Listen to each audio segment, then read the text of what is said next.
gonna write this book, and and then you sat down and did it. What was that part of your life like?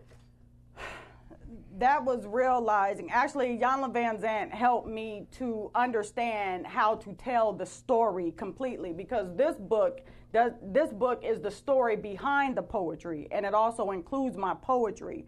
But I felt that it was important for me to write the story behind the poetry, and I got that unction just based on the fact that a lot of people wanted to know more, and I'm good at doing poetry. I haven't always been good at talking, publicly without having the rehearsed words. So this was my way of doing something different, but I'm telling you, I couldn't sleep at night, and that's how I knew that I had to write this book. Not only that, I was dealing with a lot of emotional issues where Iyanla Van Zant had to help me to transform my life through her words and through her books. One day my soul just opened up, Peace from Broken Pieces. In the meantime, I was reading a lot of self-help books to help me to transition my mind and my thoughts. I want to, because I know it's a lot of people. It wasn't easy. I know it's a lot of people that's watching, and this is like behind the scene information to them. Yes. And it's something that jumped out to me from what you said that actually happens to me on a consistent basis. You said that you could not sleep at night. Yeah. Explain, what does that mean? Interesting. What that means is I had a lot of emotions going through my mind that I couldn't really make sense of. And you know how you have to get up in the middle of the night and you got to write your thoughts down because you don't want to lose it?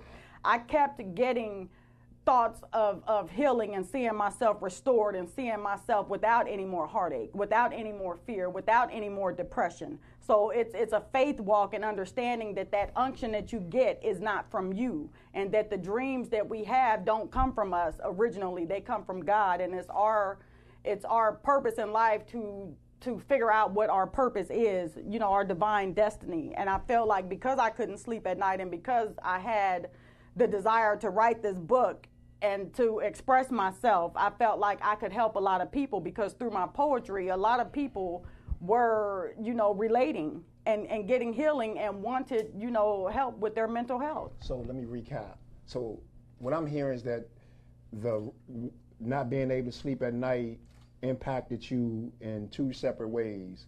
So this is for the people that's tuned in that want to write, or these thoughts keep waking you up at night. Because me as a writer, and what I'm hearing from you as a writer as well, is that eventually you have to put that pen and a pad near that bed. And oh yeah, even if you don't even know that it's about you writing a book, because sometimes you had these amazing thoughts that you think need to be released to the world, but you wake up in the morning, you done had 50 different dreams, so it's gone. So if you're one of those people that be waking up in the middle of the night with all of these bright ideas, my suggestion, I'm sure she'll be in support of it, is that you keep a pad and a pencil beside your bed so you can write that stuff out. And eventually you'll write enough stuff. It's like journal writing, but journal writing from your sleep. And eventually you'll have enough stuff that you can compile together and actually have a book. But the other thing that I think I heard from you is that the transformation, your brain, the subconscious was working out like the development of your life, the healing that you needed to heal to be who you are now. So you had, it was like some serious stuff going on with you when you sleep at night, and now you have how many books out?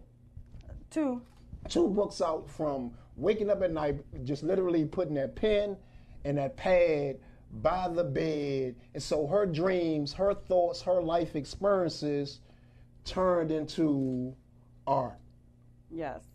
And then they turned into another form of art by the creation of books. Absolutely, absolutely. Following our heart and, the divine spirit that constantly speaks to us, encouraging us and directing us and telling us what to do, if you believe that. And that was my whole process, was knowing that it's not my will, but it's his will. Okay. And that's very important. So for me, I was in prison when I started writing books.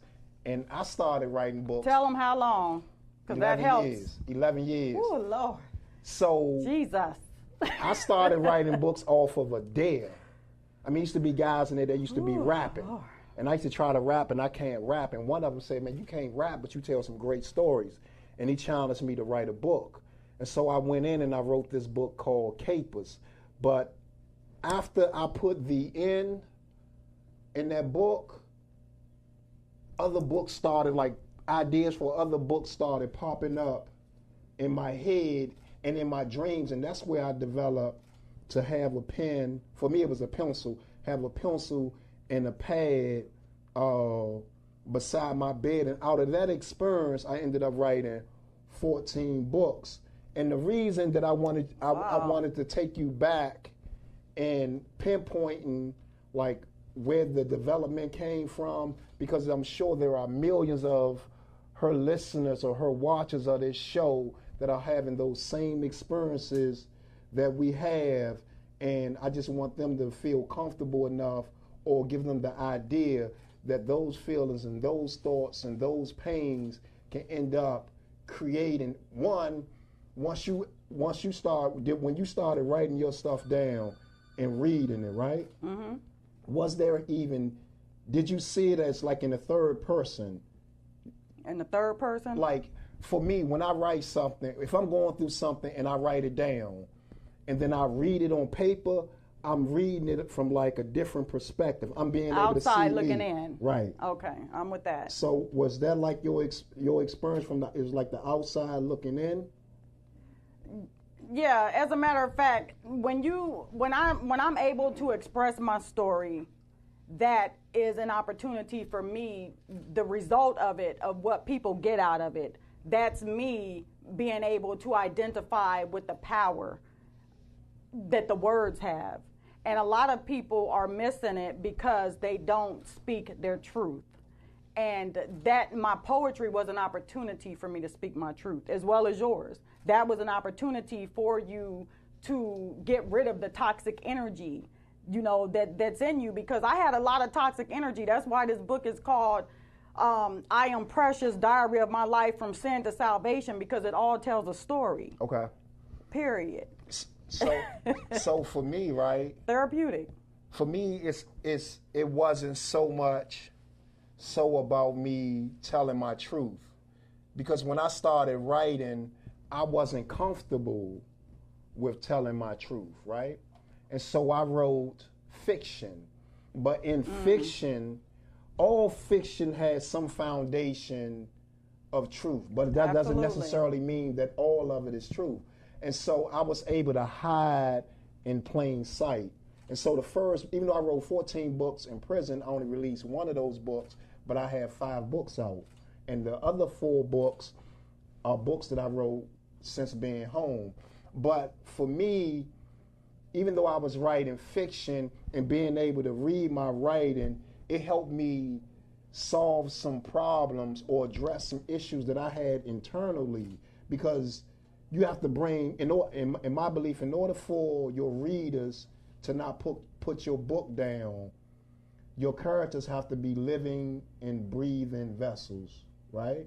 Basically, yeah. So if it's a love story and I don't feel love while I'm reading your stuff, well, then chances are I'm gonna put it down. If you're supposed to be angry and I don't feel some anger when reading your stuff, then chances are I'm gonna put it down. But through that process, it helped me to learn to see the bigger picture. Because at first I was a little, farsighted when you don't see near. I was just focused on what's right in front of me. But writing helped me to plan ahead, because through the writing process, you had to start from somewhere, but you knew that it had to end.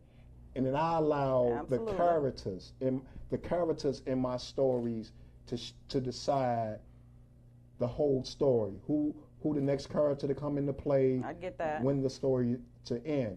So, speaking of, now you got this book, right? The poetry book. You're using the poetry book rehearsal before you go in there and do your thing on the slam tip. Oh, yeah. When did you decide, or how did you come to, man, I need to start selling this book to the market? I started believing that I had the ability to be more than what I was.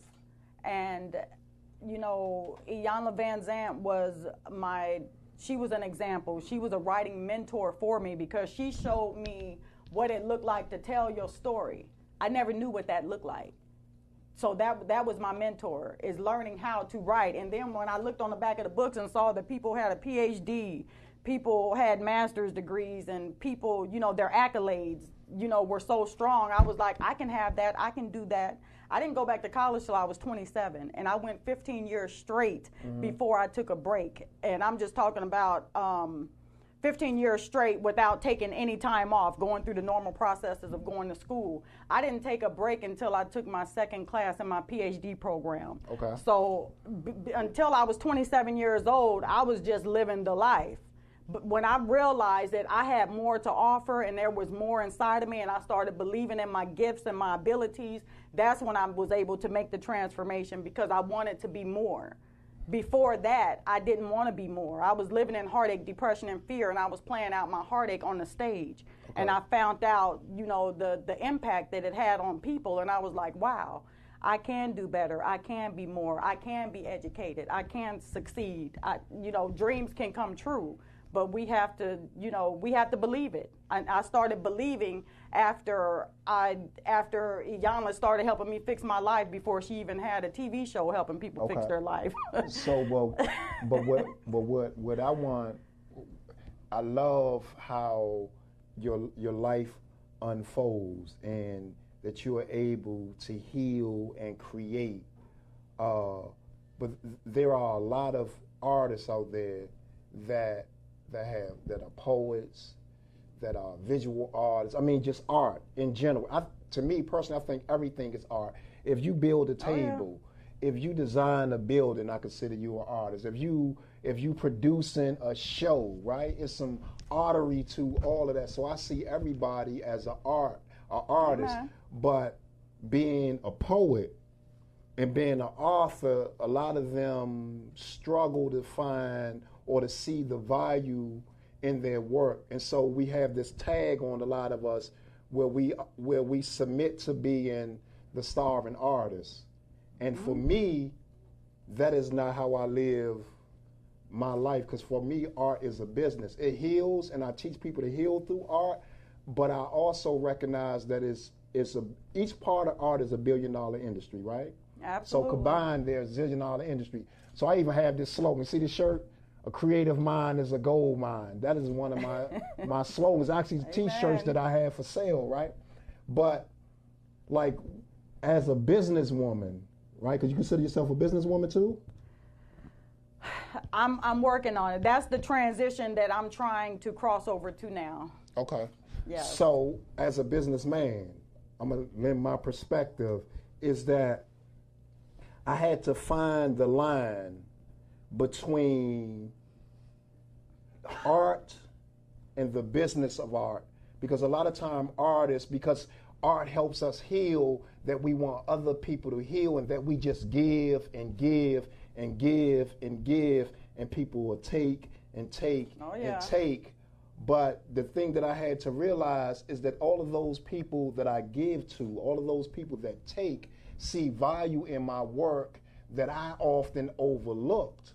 And so what I had to understand, and what I teach other artists, is that if somebody else wants your art, right? If somebody else believes in this thing that you're created, then there's a price that you can put on it. Because just think of, as poets, right? We go to poetry spots. Most of the times we pay to get in. That is somebody making money off of poetry. Mm-hmm. And if it's in a cafe or something, they selling water, they selling snacks. They're making money, another form of making money off of art. Then they have the DJ, right? That most of the time that the host or the venue is paying the DJ to spin the records in between the poems or to introduce the poems. So that's another person that's making money off of your art. But the venues be full of artists, 15 to 30 artists on a list. And all of them are performing, and if not all of them, out of 15 artists, 14 of them are performing for free. And I'm not saying that that is a bad thing, but I'm just saying that one person that's being paid to be the feature has recognized that there is value in their art, or the host has recognized that there is value in their art. And the one thing that I know, because we have the World Wide Web, and there's almost 7 billion people in the world. Okay, I'll take that. I guarantee you, I don't know how you're going to reach them, but there is a minimum of 1 million people that are more than willing to pay for whatever art that you create. Absolutely. We got to treat people right and respect the gift, though. And I think that we do need more unity in this circuit, because, you know, when I was out there, I didn't really see a lot of unity. Even when I was in California, I had a lot of haters, you know, in the poetry clubs. And, you know, that kind of makes you want to take a step back instead of really going forward, because I can say that a lot of people have kept me from going forward because there wasn't enough unity, there wasn't enough authenticity and love. I remember back in the day, the biggest dream I had in being a poet was to be on Def Poetry Jam. That wasn't that easy to get on. I went to LA. I tried to live in LA. Me and my girlfriend, shout out to Girl Pat, we went to LA to try to you know, be discovered. And I was doing poetry and comedy clubs, and it was amazing. But when that 3 months was over and I couldn't find a job to sustain myself to stay there, you know, I had to go back home. So there was that dream. I took the effort. I knew that I was following, you know, I was following my heart by trying to do something different, but things just didn't always work out. Right. And that's why, you know, we have to follow our own heart. I don't know what your purpose is. It might not be the same as mine. Right. So follow your heart. I mean, I believe in following your heart, but I believe we have to follow our heart with a strategy. Absolutely. Because the thing that our heart wants the most, there's a pathway to it. And I understand the haters, but the one thing that I understood, or that I learned from the poetry community, remember I said there's 15 poets that's in that venue that's trying to get on that stage. Absolutely, and maybe 15 of them might be selling little books too. Right, so how I interpret that, it's hard to come together when you're looking at each other's competition, right? Absolutely. So the average person, and this from my little research on poetry venues, the average person may have $20 in their pocket. So they pay $5 to get into the venue. Mm-hmm. They pay another $5 for a bottle of water and maybe a muffin. So now they got $10 left. Mm-hmm. And it's 15 poets that's about to perform, and it's 7 poets with a book. So what I learned, or how I started doing it with my business, is that I need to be in the middle of that. Because you know, most poetry venues take a break in the middle, right? An intermission. And when the intermission comes, that's when people leave. A lot of people leave the venue, right? Yes. And so the people that goes on before the intermission has a chance of getting themselves sold, right? Because the people have seen them perform. Absolutely. So I try to put myself in the middle of that. And so when the intermission comes, they done already seen me perform, and now my product has a shot of being sold. And it also depends on, again, people are just not going to support just because. People want you to give them a reason to buy your stuff. People want you to give them a reason to come back and see you perform again. And so the only way you could deliver that, in my opinion, is the content and the performance, right? Absolutely. And as an artist, I think you always should have a product. One of the things that I had experienced when I first got into the poetry game is that you have to pay your dues. Oh yeah. I'm like, what in the world is I gotta pay my? What is that? Who decides that I gotta pay my dues? And that came from other artists that had product that was, and I took it as telling me to stay out the game, right? Don't become their competition. Let them make their money, and you do your years of paying dues. And you can make, when you create something that you want to sell, that's when you should figure out how to sell it. Absolutely. Nobody has to pay no dues in my opinion, I could be wrong to nothing, because when I create something, it goes on to the market. It goes on to the market. When I create something, it goes on to the market. And so I love, the one thing that I love and respect even more about you, Nan, is that you took a chance, that you moved to LA to pursue your dreams. And the other thing that I love that you said, and it didn't work, but I did it. It worked. And I had some great experience. Well, I can't say it worked if you say it didn't, because it depends on what you consider as successful. But the other thing that I like that you said is that you went to comedy clubs. Mm-hmm. And for poets, if you want to make it as a poet, it's not necessarily for you to be in poetry venues, right? Right. Because you need to go where the other poets are not. And that way you'll have, I mean, that's just like with rappers, singers, comedians, or whoever. If you go into where your competition is, that really gives you no advantage. But if you go to where your competition isn't, mm-hmm. then you're the only one in that venue, and so the attention, you seem more unique versus you being in a crowd of 15. Absolutely. So I applaud that, because even though you said you didn't accomplish the dream, it didn't break you. Nope. You still came back, and you still producing product. Absolutely. You still performing. Absolutely. Right? So, and I still see it as a form of success, but again, I can't determine. Absolutely, the dream success. just continues on, for the most part. But that's where I think in my head where it comes from, paying your dues comes from, because we have to do work to grow. You have to mature in your gift. And look, you got 14 books, so you have been paying your dues from day one. With your craft. Okay.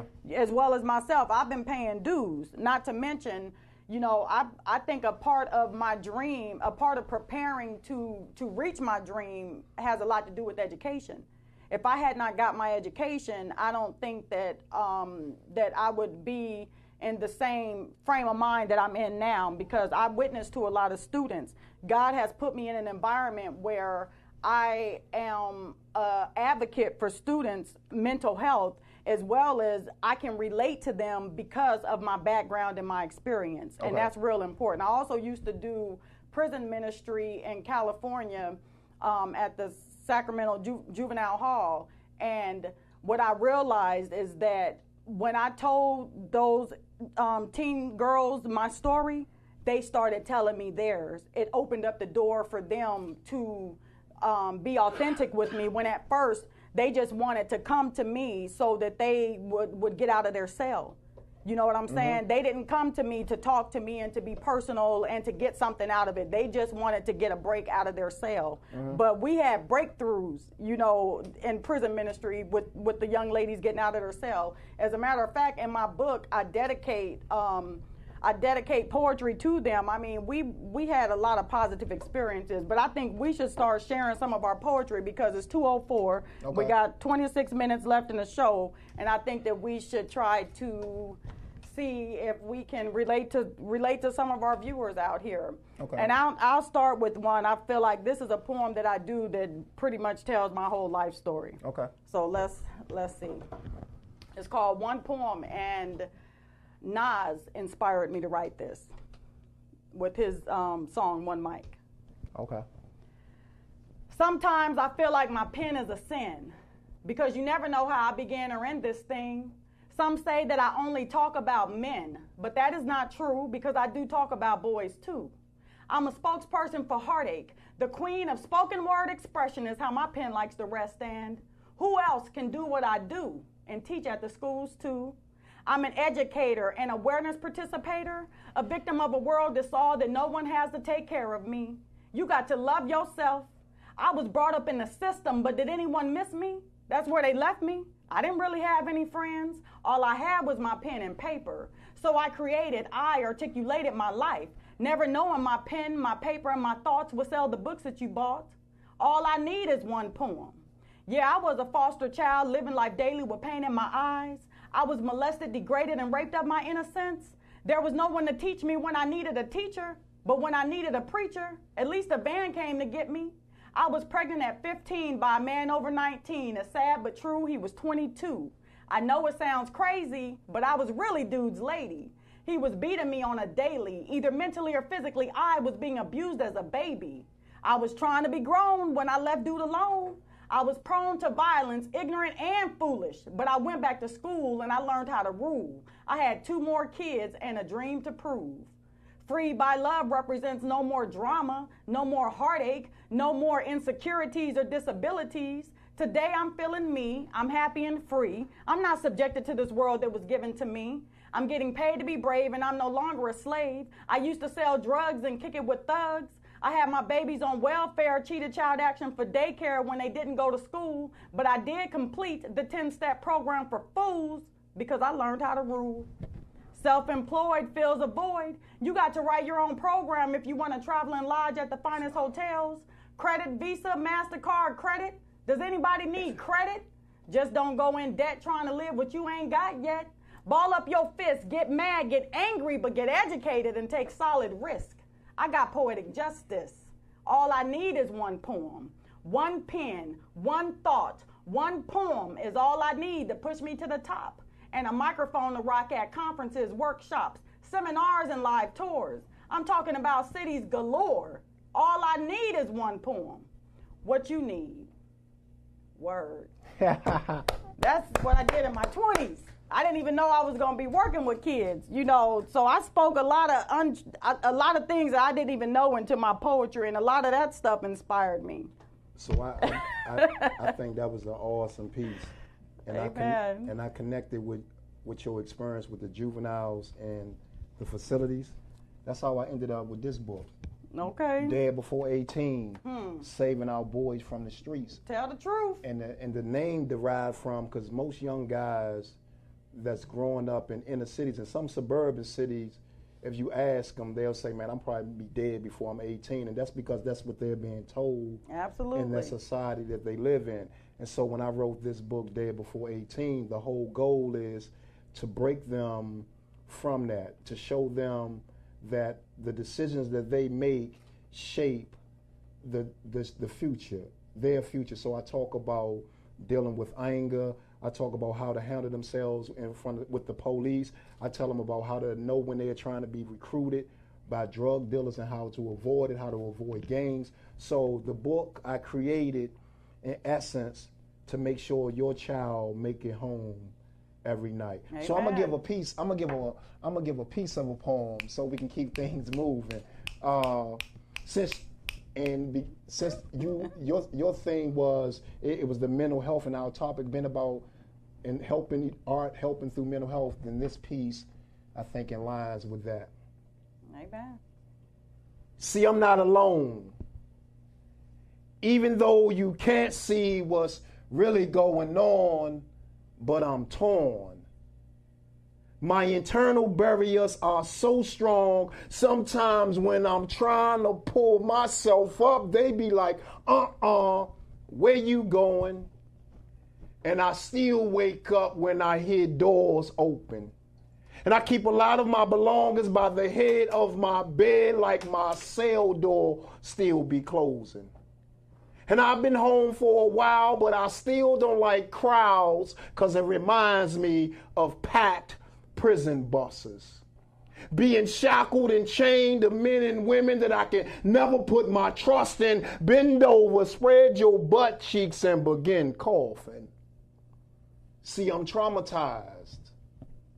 And then they set me free to be normal little me. Because they can't change what they can't see. So they believe it's the criminal in me. Because they can't change what they can't see. So they believe it's the criminal in me. And to hear the rest of that, you're going to have to go to the website and download that. Wow, they just want me to be normal old me. Right. And so, woo, that's fire. So most of my work, right? So let me tell you something. The first book that I put out that I had written in prison was called The Hill. And for some reason, I left that in the car. That's the one I got. And they liked that so much, right? I was shocked. I thought my base was going to be men, but women, 98% of my customers are women, and they was demanding another book. So I wrote this book, The Wall in the Streets, the part 2. And they loved that so much, so they started asking for a part 3. So I have the part 3 called The Transition coming out, hopefully, if not by the end of next month, sometime the month, May, around probably the latest, the middle of May. But this book is a book of poetry. And I was contacted by a school system to create a book that they could utilize in the classroom. So I wrote, they paid me to write the book, Reach Into My Darkness. Then they paid me to teach the students how to use it in the classroom. They paid me to speak to the students and the faculty, and they allowed me to sell individual books to the whole schools, right? So I made 4 checks out of 1 engagement, right? So that is what Amen. Art does. That is what kind of door that art can open. And I had the poem that I did on Deaf Poetry Jam. Oh, you was there? Oh, keep going. So the poem that I did on Deaf Poetry Jam is called I Can't Read. And that poem, that one poem, is licensed in 2 other countries and some other states so they can use that in classrooms. And I say that just to say that there is value in what we create. Absolutely. And so when I came off of Deaf Poetry, that's what kind of like further opened the door for me to travel doing poetry, me to make a living off of poetry. And so artists started coming to me asking me, how do you create money off of your art? And they wasn't willing to pay my consultant fees. So I wrote this book, Your Art is Your Empire, a guide for artists who want to turn their dreams into a business. Because the one thing that I learned about us as artists is that we focus on the art. We want to heal, we want to help, but art is paying rent. If you look at it, let me tell you 2 artists that everybody. I hope it pay my rent one day. Let me tell you 2 poets. That's the dream. Let me tell you 2 poets most of the people in the world love, but they don't see them as poets. Just 2. Tupac, one of them. You can use Tupac, but I was gonna use some people living. Okay. Jay-Z. Okay. Beyonce. Oh yeah. $1 billion couple, right? At the basis of both of their writing is poetry. Amen. And a lot of people, a lot of all artists. songs Yeah. is poetry. Absolutely. So I say that to say poetry. If you don't have to just look at it as poetry. Poetry can be screenplays. Poetry can be books. Monologues. Poetry can be monologues. Poetry can be greeting cards. Oh yeah. Poetry can be T-shirts, right? Yeah. So I'm like, well, art, there's like no limitations on what art can be because you And inspire poetry can be you and me. Exactly. And it is. Exactly. Yeah, because one thing that I do like about being inspired, my love language is affirmational words and just words, period. Because, loving words, encouraging words, because words have always embodied so much power. You know, for me, especially with encouragement, because we don't get it enough. We're not inspired enough. Some of us are not inspired enough. And it's important for us to understand the power in the words. Like when you hear a song, do you like the music first or do you like the words? I'm one who really like the words. I want to know that what you're saying is impactful enough for me to be inspired and to continue listening to it. And that's what our poetry and our books are too. Is it good enough for you to really draw the reader in and for them to be encouraged and inspired by your art and your gift? Do you have a quote or a little snippet that you can give us of the poem that you said, I cannot read? Is that what you said? Yeah. Can you give us a little piece of that, please? See, I'm 11 years old in the 6th grade and I can't read. The class is so full that the teacher doesn't notice me, but I can't read. And when she finally asked me to come to the head of the class, I do everything in my power to make the class laugh. What would you do if you knew that they all would laugh at you? But I can't read, I can't write, I can't spell, and most of the time they don't know my left from my right.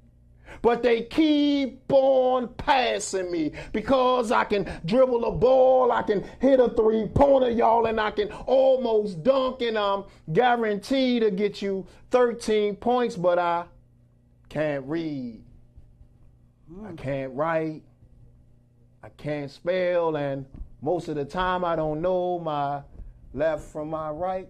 So if y'all want to hear the rest of that, y'all gonna have to go do Amazon, Apple. Ooh, that's fire. That is fire. That is fire. You inspire me so much. I don't even know if you know. No. But just by you saying that, I'm going to throw something else out there because we got time, and this is our time on the Shaynel's 3 Cent Show. Shout out to Shaynel. Shaynel, thank you. By the age of 20, darkness and fear had controlled my life for many years. I yearned for the love that I never had dreams of. But when you have no mother and no father and become adopted at the age of 12, with the history of seeing your mom pushed around and beat to the ground, my mind is still being haunted by that sound. May 84, I lost my dad. That September and October, I lost my cousin and my best friend. Now you tell me, how could you cope when tragedy leaves you with no hope?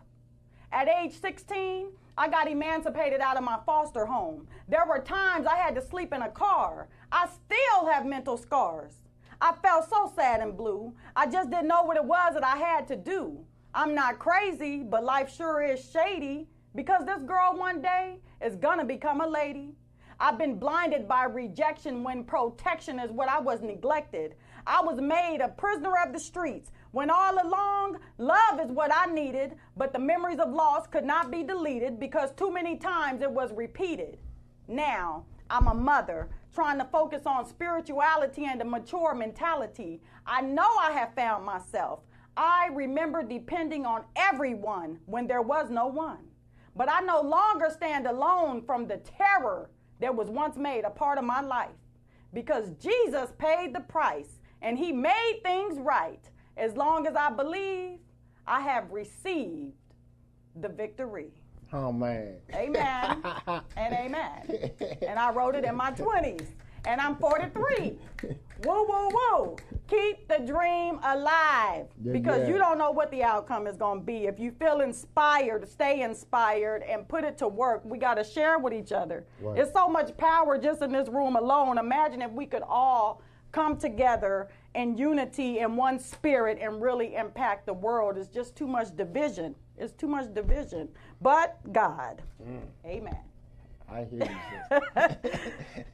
Amen. So where can they find you? Or how can they get copies of your books? I Am Precious is on Amazon.com. I'm in the process of working on my website now, shardthedreamer.com. I'm hoping it'll be out by next month.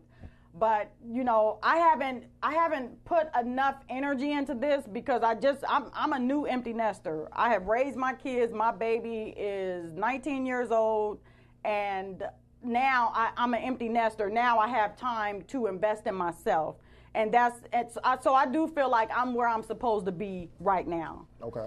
But I'm trying to be guided. I'm just trying to be guided and that's all I can say about that because I don't want to push nothing. I used to have a spirit of rejection on my life, and sometimes I think that it lingers a little bit because I'm not good at sales. I'm not good at the business part of it, which is why the business part of my business is lacking. But, I believe that God has a team for me, and they're coming. All that he has for me is coming to me. So let me say this. Amen. Yeah. Where y'all can see her next? Where y'all can see her next at? Ooh. All y'all gotta do is reach out to her, and she'll hire her to come to your next event, whether it's schools, churches, prisons, okay. street corners, woo, woo, woo, right? Anywhere. So if you want to see her live, you just gotta reach out to her. And if you want her to write more books, you show her some support. Go contact her. What's the email?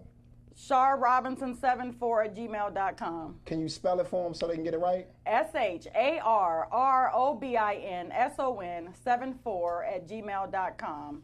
So that's how you can get your copy of her books. That's how you can book her for your upcoming event. She already told you that she talks to kids and institutions and the whole nine, right? Oh, yeah. Me, it's the same thing. Churches, love schools, love prisons. I'm actually trying to put together a prison tour now where I can go to maximum, medium prisons, because in reentry, a lot of the focus is on when they come home and low security prisons. But people get released every day from maximum security prisons and from medium security prisons. And I think I have some value to offer them about how to approach release, how to overcome the obstacles that you're going to face, and so that you can be successful. So how to reach me is at lamontcarey.com. You go to the website, you'll see the books, you'll see the programs that I do. I even have some art programs coming up where I teach you how to write a book, teach you how to become a speaker, teach you how to turn a poem into a spoken word piece. And so I have a lot of creative projects going on. And two things that y'all don't see: two of my students and my road dogs and cameramen are in the building. One is 11-year-old Joshua, and the other one is 14-year-old Elijah. Both of them working the cameras to capture this. So they're part of my Dead Before 18 program, and part of that program we teach, you can tell a kid not to go into crime, right? Mm-hmm.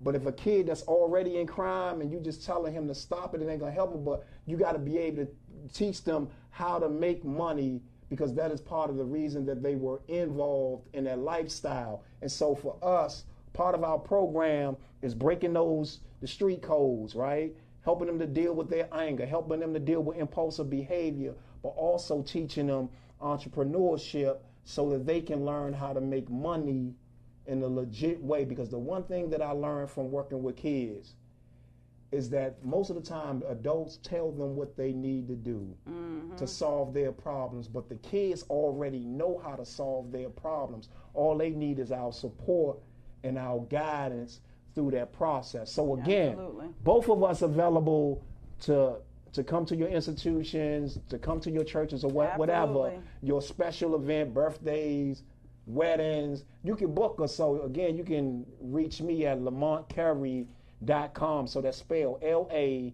And if you forget how to spell my name, just put in I Can't Read Guy in Google, Amazon, or any of that, and my website and videos and things of that nature will come up. But we also need your support. So we would appreciate it if you contact us, share some of our product with some of the people in your life that our work will impact. And we're not limited to who our work can impact, because we may be speaking on one thing, but the reader interprets something totally, entirely different, which I know both of us have experienced through poems, through performances. And when somebody read our book, they got a totally different message that was connected to what our message was. So I thank you for Shaynel, for allowing me. Shaynel. I always, Shaynel. I thank you, Shaynel. Shaynel, the Shay. I always pause, but my apologies. And I'm wishing you safe travel. And I thank you for allowing me to be here. And if you keep seeing me do it like this, I had a tooth pull, so I got this hole in my mouth. Breath might be stinking in a whole nine, so I'm not trying to mess up my co-host. So but it's a pleasure to be here with you. Amen. We are definitely on the move. And I also want to shout out my son, Sir Patrick Scott, because he's doing the Facebook Live today. Usually I'm in that chair, and I think it's important for us to be the change for our students and for our youth, because a lot of them don't get opportunities to walk behind somebody who inspires them and encourages them. You know, and me and my son, we've gotten a whole lot closer because I'm picking him out. I'm letting him know you are valuable. You deserve to have these experiences and to have this exposure, because I'm a single mama. I didn't have no help from no daddies. Woo, woo, woo. But I'm just glad that my son is here and that he doesn't mind hanging out with his mom. So shout out to my son, Sir Patrick Scott. I think we should show the audience them, because we also need not to leave out the maestro, right? Okay. So maestro, so we're appreciative of you holding us down, bringing us live, giving us good sound so that we can reach the people that need it to hear what we had to deliver today. But Absolutely. I think the young men in here should step around here so the people can see them. Oh, they can see them. Come on over here, y'all. Now they want to be shy. Oh, okay. So thank the Come people behind the cameras. Let's move. Let's thank the people behind the cameras. I just wanted to say something really quick that I tell my students. I have senior girls at a school I don't want to disclose, but this is impactful. When I look back on my life, I see pain, mistakes, and heartache. But when I look in the mirror, I see strength, learned lessons, and pride in myself. Wow. I love that. So I just want to encourage everybody to take a look in the mirror. And if you don't like what you see, you can always change it. Improve yourself. It's always about improving yourself and telling your story, because you never know who you might encourage. You just don't know. And we don't know who we're impacting right now just by being obedient. Right. So I also want to give thanks to God for putting us all together today, and who knows what opportunities could open up for us. So I want to thank you all for listening and coming out and being supportive. And please leave comments. If you have been impacted by anything that we've said today, please leave comments, and we appreciate you. And good job, co-host. You made me so comfortable. Oh, thank you. You know what? Your energy always makes me comfortable, so thank you as well. So Shaynel, anytime you want to get on the road, we got your back. We have your back. We definitely have your back. One thing that I want to leave with people is that I'm single and I like to mingle, but but no, the reason why I said that is because I wrote this short poem, the shortest poem I ever wrote. Don't love me because I'm beautiful. Don't love me because you care for me. Don't even love me because you're there for me. But love me because I make you complete. I'm not an easy catch, but come on out and throw your net in. I'm open. And I am not single. Amen. Amen. What God has for me is coming to me. You're going to get it, sister. You are deserving of it. Amen. Thank you all for coming back. Shaynel will be back next week. Hey!